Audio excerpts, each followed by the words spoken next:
Hello વિદ્યાર્થી મિત્રો, કેમ છો? હવે તમે પ્રાથમિક અભ્યાસ શરૂ કરી રહ્યા છો. તમે મોટા થઈ ગયા, ધોરણ 1માં આવી ગયા છો. હવે તમારે ઘણા બધા વિષયો શરૂ થશે અને એનું જે પુસ્તક છે એમાંથી આપણે ઘણી બધી માહિતી મેળવીશું. તમને ખબર છે તમારો સૌથી સહેલો વિષય કયો છે? એ છે ગણિત ગમ્મત. તમારા પાઠ્યપુસ્તકનું નામ જ છે ગણિત ગમ્મત. એટલે ગમ્મત એટલે આપણે મોજ કરતાં કરતાં આ વિષયને ભણીશું. આપણા પુસ્તકની અંદર બહુ બધી રમતો, વાર્તાઓ વગેરે રહેલું છે અને એના આધારે આપણે ગણિતને શીખતા જઈશું. તમને અંકો વિશેનો ખ્યાલ છે. આ અંકો વિશેનો ખ્યાલ આપણે સાથે રાખીશું અને જુદી જુદી ગણતરીઓ શીખીશું. આપણી આસપાસનું જે વાતાવરણ છે એને આપણે સમજીશું. તમે હજી નાના છો, ઘણા બધા શબ્દો તમારે શીખવાના છે, ઘણા બધા અંકો વિશેની માહિતી મેળવવાની છે. પણ આ જે ગણિત ગમ્મત છે એ બહુ મજાનો વિષય છે અને પહેલા ધોરણમાં તમે જે શીખશો એવું જ બધું આગળ પણ આવતું જશે. તો જો પહેલા ધોરણમાં ધ્યાનથી બધા પ્રકરણને સમજી લેશો તો આગળ પછી કોઈ જ પ્રોબ્લેમ થશે નહીં. આપણે પહેલા પ્રકરણથી શરૂ કરીએ. આપણા પ્રકરણ 1નું નામ છે આકારો અને જગ્યા, જેમાં આપણે સૌથી પહેલાં જગ્યા વિશે શીખીશું. જગ્યા એટલે શું? ઇંગ્લિશમાં આપણે એને પ્લેસ કહીએ. તમે જ્યાં છો ત્યાંથી તમારી આજુબાજુમાં નજર ફેરવો. ઘણી બધી વસ્તુઓ અને એની કઈ જગ્યા કહેવાય એ આપણે શીખવાનું છે. બસ આટલું જ છે ને સરળ? હવે તમે જ્યાં બેઠા છો એ કેના ઉપર બેઠા છો? તમારી ઉપર શું છે એ જુઓ. તમે જરૂરથી કોઈ બેડ, ચેર કે કોઈ એવી સરફેસ પર બેઠા છો જે તમને જમીનથી થોડા ઉપર રાખે છે. પણ તમારી ઉપર પણ કંઈક છે. જુઓ શું છે? કદાચ પંખો છે ને પંખો? તો એ છે સૌથી ઉપર. એવી રીતે તમે જુઓ તો આપણે જ્યાં બેઠા હોઈએ એ ઓરડાની અંદર બેઠા છીએ એવું કહેવાય અને એની બહાર રહેલી બધી જગ્યા ઓરડાની બહાર છે. તો આ જે પ્રાથમિક માહિતીઓ છે એ આપણે મેળવીશું. પણ એ સાથે સાથે આપણે વાર્તા પણ સમજતા જઈશું. વાર્તા સાંભળવી ગમે છે ને? આપણે વાર્તાને જોઈશું પણ ખરા. તમે ઊંટભાઈને જોયા છે? ઊંટભાઈ રણમાં રહે છે અને રણનું વાહન પણ કહેવાય છે. ચલો આપણે આ ઊંટભાઈને જોઈએ. સૌથી પહેલાં આપણે અંદર અને બહાર શીખીશું. અંદર અને બહાર કોઈ પણ વસ્તુ કોઈ બોક્સ, રૂમ કે જગ્યાની અંદર હોય અને એની બહાર હોય તો એ કેવું દેખાય એ આપણે જોઈશું. તો સૌથી પહેલાં આપણે એક વાર્તા લઈએ. અહીં એક ઊંટભાઈ બેઠા છે અને જુઓ એની બાજુમાં કંઈક કપડું બાંધેલું હોય તેવું દેખાય છે અને એની અંદર કોઈક બેઠું પણ છે. જુઓ આ ચિત્રમાં તમને શું દેખાઈ રહ્યું છે? હા, એક ભાઈ છે એ રણમાંથી પસાર થાય છે. જ્યારે એમને થાક લાગે છે, આરામ કરવો હોય છે ત્યારે તે ત્યાં આરામ કરવા રોકાય છે. હવે રણ જે છે એમાં એમણે એક તંબુ બાંધેલો છે. અહીં તમને જે કપડાનું બાંધેલું એક સ્થાન દેખાય છે એને તંબુ કહેવાય. તે તંબુની અંદર છે. હવે આપણે એ જ જોવાનું છે કે જે ભાઈ છે એ ક્યાં છે? તો કે તંબુની અંદર. અને ઊંટભાઈ ક્યાં બેઠા છે? તંબુની બહાર. તો જોયું, આ છે અંદર અને બહાર. હવે ઊંટભાઈ જે છે રાત પડે એટલે એને ઠંડી લાગે છે એટલે એ એના માલિકને શું કહે છે કે મને પણ અંદર બેસવું છે. હવે એ જ્યારે એવું કહે છે કે મને પણ અંદર બેસવું છે ત્યારે એના માલિક એને અંદર લઈ લે છે. પણ તંબુ તો બહુ નાનો છે. ઊંટભાઈ એક જ સમય છે એટલે એ જે ભાઈ છે એ બહાર આવી જાય છે અને ઊંટભાઈ અંદર જાય છે. તો જુઓ, પહેલા ચિત્રમાં ઊંટભાઈ બહાર હતા અને બીજા ચિત્રમાં એના માલિક છે એ બહાર છે. તો જોયું, આ છે અંદર અને બહાર. હવે આપણે જોઈએ, થોડી વાર પછી બંનેને ઠંડી લાગે છે તો બંને અંદર આવી જાય છે. તો અંદર શું દેખાશે? જુઓ, આ તંબુ છે એની અંદર ઊંટભાઈ અને એના માલિક બંને આવી ગયા. તો આ બંને ક્યાં છે, અંદર છે કે બહાર છે? જુઓ, ચિત્ર જુઓ તો તમને ખ્યાલ આવશે કે એ લોકો તંબુની અંદર છે. તો સમજાઈ ગયું મિત્રો કે અંદર ને બહાર શું છે? હવે જુઓ, ઊંટભાઈ આરામથી સૂઈ શકે એના માટે થઈ અને તંબુની અંદર એને જગ્યા કરી અને માલિક તો બહાર બેસી જાય છે. હવેના ચિત્રમાં જુઓ, અંદર કોણ છે અને બહાર કોણ છે? અંદર ઊંટભાઈ છે અને બહાર તેના માલિક છે. તો અંદર અને બહાર તમે સરસ રીતે સમજી ગયા. હવે આપણે થોડા વધુ ઉદાહરણો જોઈએ. જુઓ, તમારી સામે થોડા પુસ્તકો દેખાય છે. હવે આ પુસ્તકો કબાટની અંદર જ્યાં છે ત્યાં આપણે લખેલું છે અંદર, એટલે કે કબાટની અંદર પડેલા પુસ્તકો. એની બાજુમાં તમને જે દેખાય છે એ બહાર પડેલા પુસ્તકો છે. તો અંદર અને બહાર બંને પુસ્તકો તમે જોઈ શકો છો. હવે જુઓ, અહીં જે શાકભાજી છે એને જુઓ. શાકભાજી કોલ્ડ સ્ટોરેજમાં કે ફ્રીઝમાં અંદર છે. જો કબાટ જેવું દેખાય છે એ કોલ્ડ સ્ટોરેજ અથવા તો ફ્રીઝ છે. એની અંદર શાકભાજી પડ્યા છે એને જુઓ. અને જ્યારે આપણે એને બહાર કાઢીએ છીએ ત્યારે જુઓ, હવે બહાર પડેલા શાકભાજી છે એને જુઓ. એ ટોપલીની અંદર છે પણ ફ્રીઝની બહાર છે. તો અંદર અને બહાર જોયું કેટલો ફેર પડે છે. ત્યારબાદ હવે જોઈએ, તમે ઘરની અંદર હોય તો એને કહેવાય અંદર. જુઓ, 3 બાળકો ઘરની અંદર કેવી સરસ રમત રમી રહ્યા છે. તો આ છે અંદર. અને જ્યારે તમે બહાર મેદાનમાં રમવા જાઓ છો કે બગીચામાં રમવા જાઓ છો ત્યારે એને કહેવાય ઘરની બહાર. તમે ઘરની બહાર છો. તો અંદર અને બહાર એ આ રીતે પણ સમજી શકાય. ત્યારબાદ આગળ જોઈએ, તમારા પાઠ્યપુસ્તકો. તમે સ્કૂલે જાઓ છો ત્યારે બેગની અંદર બધી બુક્સ ભરો છો ને?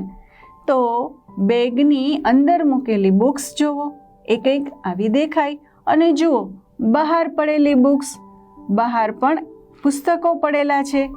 તમારે કઈ રીતે બુક રાખવાની? બેગની અંદર વ્યવસ્થિત રીતે ગોઠવીને તમારી બુક્સને રાખવાની. હવે આપણે જોઈશું મોટું અને નાનું.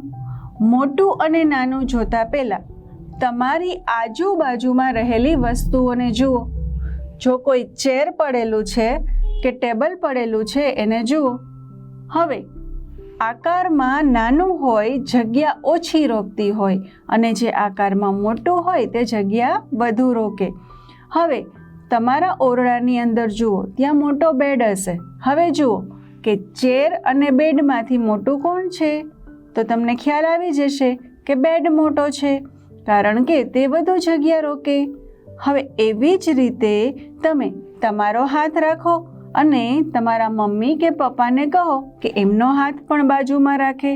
હવે જુઓ, કોનો હાથ મોટો છે? મમ્મી પપ્પાનો કે તમારો? તો તમને ખ્યાલ આવી જશે કે મોટું શું કહેવાય અને નાનું શું કહેવાય. હવે આપણે થોડા વધારે ઉદાહરણ જોઈએ. જુઓ, તમે ગમે એવા પ્રાણીઓને જોઈ રહ્યા છો. તમને આ બધા પ્રાણીઓ બહુ ગમે છે. પેલું નાનું નાનું ગલુડિયું છે અને બાજુમાં મોટો મોટો હિપ્પોપોટેમસ છે. હવે જુઓ, આમાંથી મોટું કયું છે એની આગળ આપણે રાઈટનું નિશાન કરવાનું છે. તો આપણે જોઈ રહ્યા છીએ કે આ બંને પ્રાણીમાંથી મોટું હિપ્પોપોટેમસ છે. ત્યારબાદ આપણે આગળ જોઈએ, તમને 2 ઘર દેખાઈ રહ્યા છે. એક ઘર નાનું નાનું અને એક ઘર મોટું મોટું છે. હવે જુઓ, તમે જ મને કહો, નાનું કયું છે અને મોટું કયું છે? રાઈટ, તમે સાચા છો અને હોશિયાર પણ છો. તમને ખબર પડી ગઈ કે આ ઘર મોટું છે. ત્યાં આપણે રાઈટની નિશાની કરીશું. ત્યારબાદ જોઈએ, હવે તમે જ કહો, આ બેમાંથી મોટું કોણ છે? જુઓ, કેવા સુંદર મજાના ગાય માતા દેખાઈ રહ્યા છે. તો ગાય જે છે એની આગળ આપણે રાઈટની નિશાની કરીશું. શા માટે? કારણ કે આપણે મોટું હોય તેની પાસે રાઈટની નિશાની કરવાની છે. હવે આગળ જોઈએ, અહીં આપણે નાના ચિત્ર પર રાઈટ પાડીશું. જુઓ, હવે આપણે ભૂલીશું નહીં. બેમાંથી જે ચિત્ર નાનું છે એની આગળ રાઈટની નિશાની કરીશું. જુઓ કેવો સુંદર મજાનો મોર દેખાઈ રહ્યો છે, તમારા જેવો જ સુંદર સુંદર મોર, અને એની બાજુમાં નાની નાની ચકલી, તમારા જેવી નાની નાની ક્યુટ ક્યુટ ચકલી દેખાઈ રહી છે. હવે તમે જ કહો, બેમાંથી નાનું કોણ છે? હા, ચકલીબેન. ચકલીબેન નાના નાના છે, તો આપણે એની પાસે રાઈટની નિશાની કરીશું. નાના ચિત્ર પર રાઈટનું નિશાન કરવાનું છે, એટલે આપણે હવે નાનું ચિત્ર શોધીશું અને રાઈટનું નિશાન કરીશું. ત્યારબાદ જોઈએ, જુઓ એક નાની નાની દીકરી અને એના મમ્મી છે, તો બંનેમાંથી નાનું કોણ? તો નાની નાની ઢીંગલી જેવી નાની નાની ક્યુટ ક્યુટ દીકરી, એ નાની છે, તો આપણે રાઈટ પાડીશું. ત્યારબાદ જોઈએ રિક્ષા અને ટ્રક. રસ્તાની ઉપર તમે આ વાહનો જોયા જ હશે. ટ્રક જોયો છે ને, કેટલો મોટો મોટો હોય, અને રિક્ષા નાની નાની હોય. તો આ બંનેમાંથી નાનું કોણ થશે? રિક્ષા. ત્યારબાદ જોઈએ તો બે વ્હીલ દેખાઈ રહ્યા છે, વાહનોના ટાયર. આ ટાયરમાંથી મોટું ટાયર અને નાનું ટાયર જુઓ. જે નાનું ટાયર છે ત્યાં આપણે રાઈટ કરીશું. ત્યારબાદ હવે જોઈએ સૌથી મોટું. આપણને બે ચિત્ર વચ્ચે મોટું કોણ એ ખ્યાલ છે, પણ ઘણા બધા ચિત્રો વચ્ચેથી સૌથી મોટું શોધીશું. તો અહીં જુઓ, જે વૃક્ષો દેખાઈ રહ્યા છે એમાંથી સૌથી મોટું વૃક્ષ કયું છે? ત્યાં આપણે રાઈટ પાડીશું. હા, અહીં જે દેખાઈ રહ્યું છે એ વૃક્ષ આગળ આપણે રાઈટ પાડીશું. એ છે સૌથી મોટું વૃક્ષ. હવે જુઓ, આ બધા ફળ છે. ફળમાં સૌથી મોટું ફળ કયું છે? તમને ભાવતું પણ હશે. હા, એ છે તરબૂચ. તો આ બધા ફળોમાં તરબૂચ જે છે એ સૌથી મોટું છે. ત્યારબાદ હવે આપણે જોઈશું સૌથી નાનું. તો એકથી વધારે વસ્તુ, પ્રાણી કે વ્યક્તિ હોય એમાંથી સૌથી નાનું કોણ એ આપણે શોધીશું. અહીં જુઓ, ઊંટભાઈ, પછી ભેંસ છે, ડોગી છે અને નાનું નાનું પપ્પી છે. તો જે સૌથી નાનું છે એ છે પપ્પી, એને આપણે રાઈટ પાડીશું. ત્યારબાદ જુઓ બલૂન એટલે કે ફુગ્ગા. ફુગ્ગાથી તો તમે રમતા જ હશો. હવે જુઓ, આ બધા ફુગ્ગામાંથી સૌથી નાનો ફુગ્ગો કયો છે? હા, સૌથી વચ્ચે દેખાય છે એ, અને એનો કલર કયો છે? એનો કલર છે જાંબલી. એને કહીશું જાંબલી કલર, અને ઇંગ્લિશમાં કહેવાય વાયોલેટ કલર. એ છે સૌથી નાનો. ત્યારબાદ હવે જોઈશું ઉપર અને નીચે. ઉપર એટલે કે તમારા માથાની ઉપર જે છે એ જગ્યાને જુઓ. છત, પંખો, આવું જે દેખાય એ છે તમારી ઉપર. અને નીચે એટલે કે ઉપરથી વિરુદ્ધ નીચે પડેલું હોય, એનો મતલબ કે જમીન પર રહેલી વસ્તુ અથવા તો કોઈ એક નીચે રહેલી વસ્તુ. હવે જુઓ, અહીં જે આપણે ચિત્ર જોઈ રહ્યા છીએ એમાં બાળકો લપસ્યા ખાય છે. તો જુઓ, આ ચિત્રમાં ઉપર કોણ છે અને નીચે કોણ છે? તો જુઓ, લપસણીની બાજુમાં બે બાળકો નીચે છે અને એક બાળક ઉપર દેખાઈ રહ્યું છે. ત્યારબાદ આ ઝાડ છે. આ ઝાડ ઉપર એક ચકલી બેઠી છે અને નીચે એક ડોગી બેઠું છે. તો આમાં ઉપર કોણ છે? ચકલી. અને નીચે કોણ છે? તો કે નાનો નાનો ડોગી. ત્યારબાદ હવે જોઈશું સૌથી ઉપર. સૌથી ઉપર એટલે તો બધા જ જે છે એકથી બેથી વધારે, એનામાં સૌથી ઉપર કોણ છે એ જોઈશું. હવે જુઓ, અહીં 3 ઘડા દેખાઈ રહ્યા છે. આ જે પાણીના માટલા છે એમાંથી સૌથી ઉપર કયું કહેવાશે? જેના પર આપણે રાઈટ પાડીએ છીએ. આ માટલું સૌથી ઉપર છે. ત્યારબાદ જોઈએ તો અહીં પગથિયા દેખાઈ રહ્યા છે. હવે પગથિયામાં ઉપર અને નીચે એ જોઈશું. તો હવે નીચે જોઈશું કે નીચે કોણ છે? તો નીચે જે પપી બેઠું છે એને આપણે કહીશું નીચે છે, અને ઉપર જે ડોગી દેખાય છે એને આપણે કહીશું ઉપર છે. તો આ છે નીચે અને ઉપર. અહીં આપણે નીચે રહેલા પપી પર રાઈટ પાડેલું છે. હવે આપણે જોઈએ નજીક અને દૂર. નજીક અને દૂર. નજીક એટલે પાસે, આપણી સાવ નજીકમાં એટલે કે આપણી સાવ પાસે કે આપણી સાવ બાજુમાં રહેલી વસ્તુ. અને દૂર એટલે થોડી દૂર રહેલી વસ્તુ, ડિસ્ટન્સથી રહેલી વસ્તુઓ, એને આપણે ચિત્રો દ્વારા વધારે સારી રીતે સમજીશું. તો નજીક અને દૂર, આમાં જુઓ, ઝાડ છે એની બાજુમાં જ ઘર છે, અને ઘરની બાજુમાં, નજીક, પાસે, આ બધા સમાનાર્થી શબ્દો છે. તો ઘરની નજીક રહેલું પક્ષી કયું છે? ત્યાં આપણે રાઈટ પાડેલું છે. અને જે પક્ષી પાછળ છે એ દૂર છે. દૂર એટલે જેનું અંતર વધારે છે, અને નજીક એટલે જેનું અંતર ઓછું છે, આપણી પાસે છે, એને આપણે કહીશું નજીક. હવે આપણે બીજું ચિત્ર જોઈએ. અહીં જુઓ, હવે આપણે દૂર કોણ છે એને જોઈશું. કોનાથી દૂર? તો વૃક્ષથી. વૃક્ષ નજીક તમને 3 પ્રાણીઓ દેખાઈ રહ્યા છે. વૃક્ષની સાવ નજીક છે ઉંદરભાઈ, પછી છે બિલ્લી માસી, અને સૌથી છેલ્લે દૂર છે ડોગીભાઈ. તો સૌથી દૂર છે ડોગી એટલે કે કૂતરું. તો અહીં આપણે જોયું કે સૌથી નજીક કે સૌથી દૂર કોણ છે. હજી આપણે જોઈએ, અહીં તમને એક બાગ દેખાઈ રહ્યો છે અને તમારા જેવા નાના નાના બાળકો રમી રહ્યા છે. હવે જોઈએ સૌથી દૂર. તો હિંચકાથી સૌથી દૂર કોણ છે એવું જો આપણે પૂછીએ તો હિંચકાથી સૌથી દૂર તમને કોણ દેખાય છે? સૌથી છેલ્લે જે હોય એ સૌથી દૂર હોય. તો લપસણી પર બેસેલો બાળક છે એ હિંચકાથી સૌથી દૂર છે. ત્યારબાદ જોઈએ સૌથી નજીક. તો સૌથી નજીક, હિંચકાથી સૌથી નજીક કોણ છે આપણે એ જોવાનું છે. તો હિંચકાની સૌથી નજીક ત્યાં હિંચકા પર બેઠેલી ઢીંગલી દીકરી છે. તો હિંચકાની ઉપર જે બેઠી છે છોકરી એ હિંચકાની સૌથી નજીક છે. તો આ છે નજીક અને દૂર. તો આપણે આ બધી જગ્યાઓને જોઈ. હવે જુઓ, અહીં તમને સૌથી દૂર કોણ દેખાય છે? તો ઝાડથી સૌથી દૂર કોણ છે ત્યાં આપણે રાઈટ પાડીશું, જે છે ડોગી.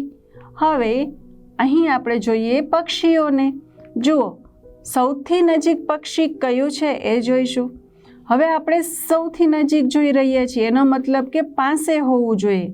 આપણી સૌથી પહેલાં આવેલું પક્ષી, તો વૃક્ષની નજીકમાં સૌથી પહેલું જે પક્ષી છે એ છે પાસે. તો મજા પડી આ બધું સમજવાની. હવે આપણે જોઈશું ઉપર અને નીચે. અહીં વર્ગખંડ દેખાઈ રહ્યો છે. તમે જે સ્કૂલમાં ભણો ત્યાં તમારો જે ક્લાસ છે એ કંઈક આ રીતે હોય. હવે તમારા ક્લાસમાં અથવા તો તમે જે ઓરડામાં બેઠા છો એ ઓરડામાં ઉપર જે છે પંખો છે, અને નીચે પડેલું છે એ બધી વસ્તુઓને જુઓ. જમીન પર પડેલી વસ્તુઓ છે એને આપણે કહીશું નીચે. તો ઉપર અને નીચે. જે ઉપર છે એને આપણે કહીશું ઉપર, અને એની અપોઝિટ વિરોધી નીચે પડેલી વસ્તુઓને કહીશું નીચે. ત્યારબાદ ઉપર અને નીચેના ઉદાહરણો આપણે જોઈએ તો ઝાડની ઉપર પક્ષી બેસે અને ઝાડની નીચે છોકરાઓ રમે છે. આ જે ચિત્ર છે એમાં આપણે બધું જ જોઈશું. કૂવાની નજીક કોણ છે? તો હવે આપણે અનુમાન કરીને બોલીશું. તમારે પણ મારી સાથે અનુમાન કરી અને બોલવાનું છે. એટલે કે તમને જેવો સાચો જવાબ ખબર પડે તમારે બોલવાનું છે. કૂવાની સૌથી નજીક કોણ છે? તો જુઓ, સૌથી નજીક જે છે એક બેન પાણી ભરી રહ્યા છે. એને શું કહેવાય ખબર છે તમને? જે સ્ત્રી કૂવામાંથી પાણી ભરી રહી હોય એને આપણે પનિહારી કહેવાય. તો એ પનિહારી છે એ કૂવામાંથી પાણી કાઢી રહી છે, એ સૌથી નજીક છે. અને સૌથી દૂર ગાડું દેખાઈ રહ્યું છે. બળદને જોડેલું જે ગાડું છે એને આપણે બળદગાડું કહીએ. એ છે કૂવાથી દૂર. પછી પક્ષીઓ છે એ ઝાડની ઉપર છે, અને બાળકો છે એ ઝાડની નીચે છે. તો આ રીતે આ ચિત્રને જોઈને તમે પણ થોડા અનુમાનો બોલો. તમને આમાં બીજો શું શું ખ્યાલ આવે છે એ જુઓ. હવે આપણે આગળ જોઈએ વિરોધી શબ્દો. આપણે આ જગ્યાઓ અને તેની જે ઉપર નીચે આ બધું જોયું એને આપણે વિરોધી શબ્દો કહીએ. જેમ કે અંદર, તો અંદરનો વિરોધી કહેવાય બહાર. ત્યારબાદ મોટું, તો મોટુંનું વિરોધી કહેવાય નાનું. એવી જ રીતે નાનું હોય તો એનો વિરોધી કહેવાય મોટું. ત્યારબાદ જોઈએ નજીક અને દૂર. તો જે આપણી પાસે છે એને આપણે નજીક કહીએ છીએ અને એનું વિરોધી એટલે દૂર. દૂર અને દૂર જે છે એનું વિરોધી થાય નજીક. હવે જોઈએ ઉપર અને નીચે. તો ઉપર જે છે એનું વિરોધી થશે નીચે અને નીચે છે એનું વિરોધી થશે ઉપર. અને આ જે 8 એ 8 જગ્યા છે, અંદર બહાર, મોટું નાનું, ઉપર નીચે, નજીક અને દૂર, આ 8 એ 8 જગ્યાઓ વિશે આપણે માહિતી મેળવી અને આઈ એમ શ્યોર કે તમને પણ હવે આ જે જગ્યાઓ છે એના વિશેનો ખ્યાલ આવી ગયો હશે. હવે તમે તમારી આજુબાજુની વસ્તુઓ જુઓ, એ વસ્તુઓને એની સામે લખો. એ ઉપર છે, નીચે છે, નજીક છે, દૂર છે, એ મોટું છે કે નાનું, આ બધું જ લખો અને જુઓ કે તમને કેવું સરસ મજાનું આવડી ગયું છે.